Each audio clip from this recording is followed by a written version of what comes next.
of the club. The club have let this kid go to Crystal Palace 2-3 years ago. He's fought his way back up to the top, and now he's the main man for Pep.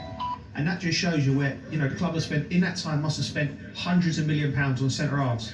And you've got one, but he's playing in the Manchester City shirt. And I think that's just where the club are at the moment. It's like completely wayward, you know, and there's no guidance. And they're not. Ida's right. It doesn't seem to be painful, a 3-0 home defeat like it should be. And it's the first time in 8 years they've lost back-to-back league games by a 3-goal margin. Are they too easy to play against at the moment? Well, too easy. I think it goes down to character. I don't think they're. I mean, who in this Chelsea team is at the peak of their career? I don't think anyone. Everyone has got a level above, or most of them do have. So you haven't got one single player, in my opinion, who's at the peak of his career in one of the biggest clubs in the Premiership. That doesn't sound right, does it? Exactly that. I mean, but the project is like, before it was, we're going to try and buy the best players and we're going to try and get the best manager, and when it don't go right, the manager will get the sack or the players will get sold and new players will come in. There was like, everyone at the club knew where he was going. And now I feel it's like they're buying players not to build the team, but as an asset. Yeah, and they're all at the same age, Joe. So the youngest average starting and the easiest thing to say, yeah, they lack leadership. Of course, any team needs leadership, but who's going to grow into that role then? They have Reece James. We know when he's fit, he's a leader. But he's one. So as soon as he is not on the pitch, I have a feeling. Who are we looking at from the stands? Who is going to drag them through the mud every now and again? Yeah, that's it. And when we talk about leadership and players like Reece James, it's hard to drive when you're really the only senior player. You get a few other lads around you and that, but then it's standards and how do you do things. And I just think it comes down to recruitment policy. You know, because it's clear. I've been saying it for. I feel like a broken record. I've been saying it for the last 2-3 years. You need to start bringing in players who know how to win, know what the standards are, and then they can guide the guys. And then these guys all at a level like that, in a few years' time, with the right guidance, they can become top players.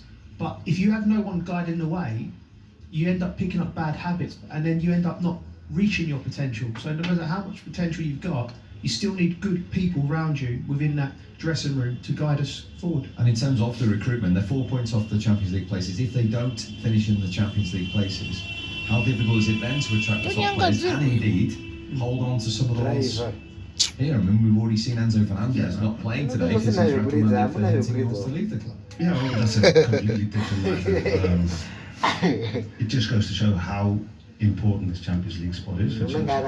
Because where do they go from here? Can they keep everyone, or at least? I'd say try at least and get a sense of who are the players that are willing to die for the shirt. So keep them and start building around them. And if you can attract some experienced players, someone who's connected to the club, who can sort of bring the message to the players. What does it mean to play for Chelsea Football Club? You know, I came to this club, and it was huge. It wasn't the Chelsea that it is today, or hadn't reached the levels that it has in the past. But I came in a dressing room with Dennis Wise, Marcel Desailly. Yeah. Do you think they opened their mouth, and I sat there and I was absorbing information. I was listening to huge characters in a dressing room, love for the club, Desailly, world champion, and I can name a good few. You know, Jim Floyd came in, we felt something for this club straight away. Then we go through the JT and the Lampard. You cannot buy a JT or a Lampard nowadays. But we grew into being leaders together, 3 and 4 of us. JT is a leader within himself. Frank leads on the pitch.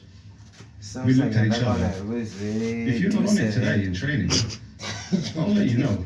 Don't worry, and vice versa. So we grew together and became men and formed our characters as individuals and as a group. And then you go into the recruitment and you think, wow, we've got Didier Drogba. Yeah. Look what he did for them. And how they grew into the roles of what make this club. Yeah, Basically. We're a bit far off it now, I think. we shall see. Great to see you, Adam. Thank you very much indeed. It's Manchester United here on Saturday night next, of course, for Chelsea. Next for us, we'll talk Arsenal. What a weekend it's been for them. Their defeat and, of course, Manchester City's win. Despair all round at the moment for the league leaders.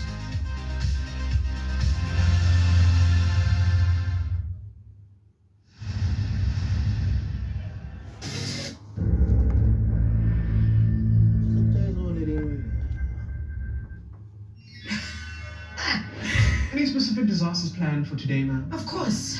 Vuyo and his BMW, flat tire, peak traffic when he's late. He opted out of code run when he got IY. Watu wapera. Hizo organizana.